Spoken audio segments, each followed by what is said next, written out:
नमस्ते दोस्तों। आशा रखता हूँ आप और आपका परिवार कोरोना वायरस से सुरक्षित होगा। आज का वीडियो थोड़ा लंबा हो सकता है, तो इसके लिए मैं आप सबसे कहूँगा आप धीरज रख के पूरा वीडियो देखिए, क्योंकि ये वीडियो बहुत सारे इवेंट्स और बहुत सारे एस्पेक्ट्स को इंक्लूड कर रहा है। सबसे पहले बात फ्राइडे के मार्केट की। फ्राइडे के मार्केट में अगर हम देखें तो एक बहुत अच्छी बाइंग मोमेंटम दिखा। उसको लीड कर रहा था रिलायंस लाइफ टाइम हाई के करीब पहुंच चुका। अभी मैं 20-30 सेकंड्स रिलायंस के लिए बोल रहा हूँ। तो रिलायंस अभी 1700 रुपये के करीब पहुंचा है, जो हमारा एक एक्सपेक्टेशन लेवल था वहाँ तक पहुँचने का। लेकिन जिस हिसाब से डील्स हो रही हैं, जिस हिसाब से पॉजिटिव मोमेंटम बन रहा है रिलायंस के लिए, तो वंस अपॉन अ टाइम जो मैं 1700 रुपये का टारगेट बोल रहा था, वो अब शायद 2000 के करीब भी जा सकता है। उसमें मैंने एज्यूम किया है कि जियो को $100 बिलियन का वैल्यूएशन मिलता है, यानी कि 7.5 लाख करोड़ का। रिटेल का वैल्यूएशन जब लास्ट टाइम उन्होंने अपने एम्प्लॉयज़ को जो ईसॉप दिए थे, उसका जो रिलायंस के साथ मर्जर किया था, उस वक्त उन्होंने 2.5 लाख करोड़ का एज्यूम किया था, तो उस मिला के 10 लाख करोड़ होता है। बाकी O2C जो है ऑयल टू केमिकल कंपनी, जिसमें अरमाको इन्वेस्टमेंट करने वाली है, तो वहाँ पे वैल्यूएशन पहले $75 बिलियन एज्यूम किया गया था, लेकिन आई थिंक अब वो इतना वैल्यूएशन नहीं मिल सकता है, तो 60-50 बिलियन डॉलर के अराउंड ही रहेगा। तो उसका आप मिला के सोच सकते हैं 3.5 लाख करोड़ रुपये टोटल हुआ, 13.5 लाख करोड़। और दूसरा एज्यूम करते हैं कि जो टावर बिजनेस है, उसका टावर और ऑप्टिकल फाइबर नेटवर्क, उसको वो मोनेटाइज कर रहा है, जिसमें से उसको 1 लाख से 1.25 लाख करोड़ रुपये मिलने का एक्सपेक्टेशन है। तो उसको मिला देते हैं तो पूरा का पूरा वैल्यूएशन 14.5 लाख करोड़ के करीब हो जाता है। अभी जो मार्केट कैप है वो 11 लाख करोड़ के ऊपर है। तो यहाँ से 20-30% का मूवमेंट दिख सकता है। तो 20% का मूवमेंट अगर पकड़ के देखते हैं तो 2050 का टारगेट बैठता है। बट वहाँ पे हमने उसका पॉसिबली सब कुछ इंक्लूड कर दिया है। जियो का वैल्यूएशन जो अभी $65 बिलियन है, 5 लाख करोड़ के करीब है, उसको 7.5 लाख करोड़ तक कर, तो वो लेवल उसका हाईएस्ट लेवल होगा। वहाँ पे और ज़्यादा मोमेंटम आने का एक्सपेक्टेशन नहीं है। सो जिसके पास भी रिलायंस है वो होल्ड कर सकता है, लेकिन मेरी सलाह है आप ग्रेजुअली उसको सेल करते रहिए, क्योंकि मार्केट के कंडीशन के हिसाब से रिलायंस भी रिएक्ट तो करेगा ही। अगर मार्केट डाउन जाएगा तो वो भी डाउन जाएगा। सो फ्राइडे का मार्केट लीड कर रहा था रिलायंस की वजह से। रिलायंस के अलावा अगर हम मोमेंटम देखें तो आईटी स्टॉक्स में TCS था। उसके अलावा अगर हम देखें तो बहुत कुछ खास दिख नहीं रहा था। जैसे भी हम देख रहे हैं कि मिड कैप और स्मॉल कैप में मोमेंटम आ रहा है, वहाँ पे बहुत सारे स्टॉक्स 10-15-20% बढ़ रहे हैं। बट मैं यही कहूँगा, मैं वही कहूँगा कि आपको कॉशियस रहना है। फ्राइडे नाइट US मार्केट में एक प्रॉफिट बुकिंग दिखी, उसकी वजह से SGX निफ्टी अभी थोड़ा डाउन दिखा रहा है, 10,150 के करीब दिख रहा है। बट मुझे लग रहा है कि जिस हिसाब से यहाँ पे इंडिया में FI का डेटा है, जिसमें स्पेसिफिकली कैश और F&O में, वो डेटा बहुत पॉजिटिव है। तो कल मैं सोच रहा हूँ मार्केट एक थोड़ा गैप डाउन खोलेगा, लेकिन मुझे नहीं लग रहा है कि डाउन में बहुत ज़्यादा खड़ा रहेगा, वो वहाँ से रिकवरी करेगा। अब बात रही ग्लेनमार्क की। जैसे कि हमने देखा कल एक न्यूज़ आया कि ग्लेनमार्क की एक दवा, उसके पास पेटेंट है जिसका फेविपिराविर, वो दवा वो इंडिया में लॉन्च करने का उसको अलाउ किया है गवर्नमेंट ने। जो कोरोना वायरस में माइल्ड टू मॉडरेट जो पेशेंट्स होते हैं, जिनको सिम्टम्स होते हैं, उनको वो दे सकता है, उनके लिए है। सो अगर हम देखें ग्लेनमार्क का प्ले बहुत अच्छा है। ग्लेनमार्क लास्ट टाइम भी फार्मा में हमने रिकमेंड किया था, लेकिन अब ये सिचुएशन देख रहे हैं हम कि अगर एक टेबलेट का प्राइस फेविपिराविर का फेविफ्लू करके उन्होंने लॉन्च करने वाले हैं मार्केट में, तो उसका एक टेबलेट का प्राइस 103 रुपये है।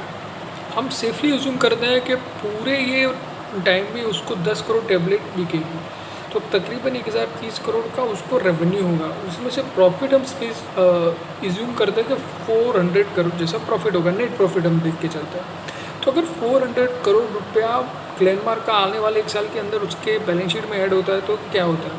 अभी के लिए उसका EPS तकरीबन 30-32 के करीब है। 32 के EPS में अगर हम देखें तो ये 400 करोड़ ऐड करने के बाद वो EPS तकरीबन 40 के करीब पहुंच जाएगा। अभी उसका पी 10 का है। अगर हम सेफली अज्यूम करें कि इस इवेंट के बाद उसको सादा एक पी मिलने लगे तो 15 का पी हो जाएगा। तो 600 का प्राइस रेंज देखता है यहाँ से 1 साल के लिए। प्राइस ये फ्राइडे को तो क्लोज हुआ था 400 के ऊपर। तो अभी बहुत बड़ा गैप बाकी है। बट सिचुएशन क्या है, अभी मैंने बोला 10 करोड़ टैबलेट, 10 करोड़ टैबलेट यानी कि आप समझ लीजिए कि मैंने एज्यूम किया है कि तकरीबन इंडिया में 50 लाख से ज़्यादा केसेस होंगे, जिसकी प्रोबेबिलिटी हम देखते हैं दिवाली तक है। 50 लाख से ज़्यादा केस आने के लिए दिवाली लग सकती है। तो ये जो मैंने देखा है वहाँ से बीच में अगर कुछ वैक्सीन का आ गया तो वो सारा ये जो उसको मिलने वाला है प्रॉफिट वो भी श्रिंक हो सकता है। तो सेफली हम अज्यूम करें तो ग्लेनमार्क का जो वैल्यूएशन है उस हिसाब से वो 600 तक जा सकता है। लेकिन कल कैसे ओपन होता है उसके ऊपर पूरा दारोमदार है। जो जिसके पास है वो बिल्कुल होल्ड करे एक अच्छे टारगेट के लिए। 500 के ऊपर धीमे धीमे ग्रेजुअली प्रॉफिट बुक करना शुरू कीजिए। जिसके पास नहीं है, अगर वो 420-30 के करीब मिलता है तभी ही लीजिए। बहुत ऊंचे के प्राइस पर उसमें कुछ ज़्यादा प्रॉफिट नहीं होने वाला है। अब सवाल मैं एक बड़े एस्पेक्ट्स पे ऊपर आ रहा हूँ, वो है India China border issue. Guys देखिए, गलवान वैली में जो घटना हुई वहाँ पे हमारे जवान शहीद हुए, उनके भी जवान मारे गए। बट गलवान वैली में अगर हम सैटेलाइट तस्वीरें देखते हैं और वो सभी मीडिया में अवेलेबल भी है, बट फैक्ट चेक मैंने जो किया है उसके हिसाब से गलवान वैली का एंट्री पॉइंट जो है 8 किलोमीटर का वो हमारे हिस्से में आता है, बाकी का पूरा हिस्सा उसके हिस्से में आता है। तो बाकी के हिस्से में उसने अपना जो बॉर्डर इंफ्रास्ट्रक्चर जिसको बोलते हैं, जिसके उसने जो सेटअप किया है वो इतना बड़ा सेटअप है कि हम वो सोच भी नहीं सकते। आप समझिए वो पूरी तरह युद्ध की तैयारी करके ही आए वहाँ पे, उतना बड़ा सेटअप। ओके, दूसरा सिचुएशन क्या है, तो जो वैली है वो एक रिवर के उस पार है। वो रिवर के हम समझते हैं नॉर्थ में है, साउथ में एक रोड जाती है हमारे, उस रोड को आगे जो ले जाता है पोंगटोंग झील उसको बोलते हैं, पोंगटोंग तासो। तो वहाँ पे जो झील है वहाँ पे जो ग्राउंड एरिया है वहाँ तक हमारा रोड जाता है।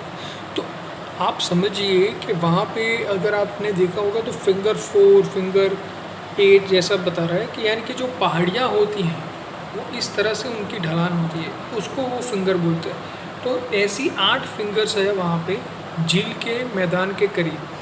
वहाँ पे अगर हम देखें तो चाइना ने हमारी एरिया में एंट्री किया है।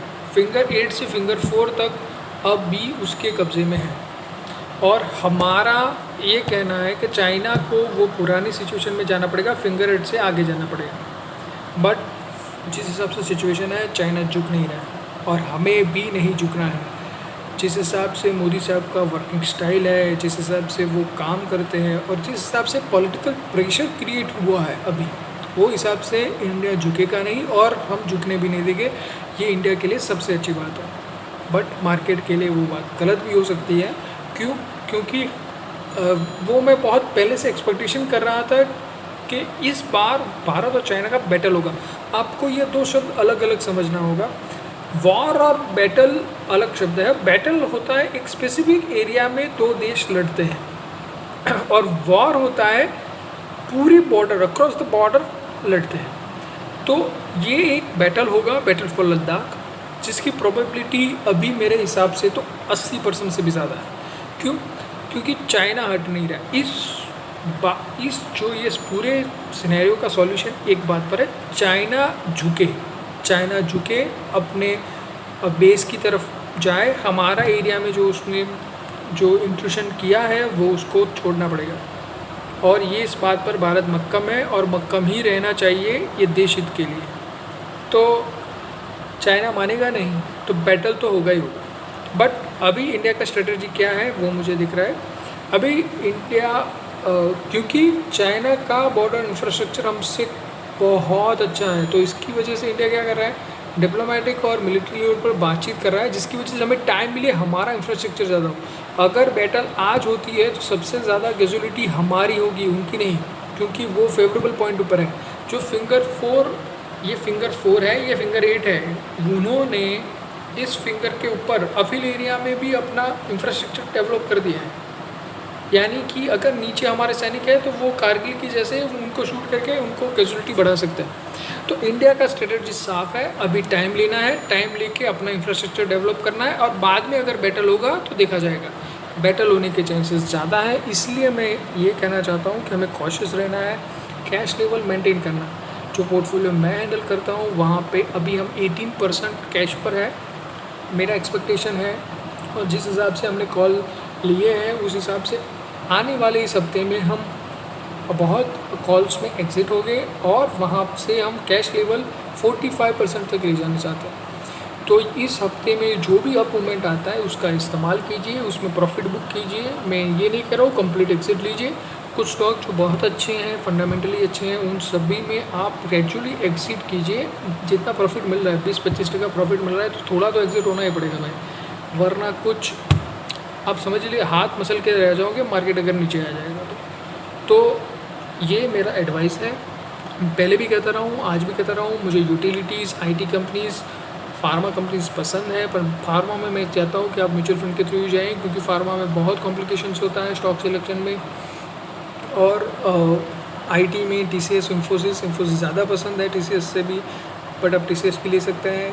और यूटिलिटीज़ में जैसे कि मैंने पहले भी कहा था, Adani gas, Adani transmission, exchanges में बीएसई, एमसीएक्स, आईएक्स, सीडीएसएल अच्छा लगता है, बलरामपुर चीनी बहुत अच्छा लगता है, और सुदर्शन केमिकल अच्छा लगता है। जो चाइनीज सब्स्टिट्यूट्स हैं वो कंपनीज़ में भी इन्वेस्टमेंट मोमेंटम बरकरार रह सकता है। तो आई रिक्वेस्ट, कॉशियस रहिए, कैश लेवल मेंटेन करते रहिए, और हो सके तो प्रॉफिट अच्छा मिल रहा हो तो बुक भी कीजिए कल के मार्केट के लिए। ऑल द बेस्ट, शुभ रात्रि।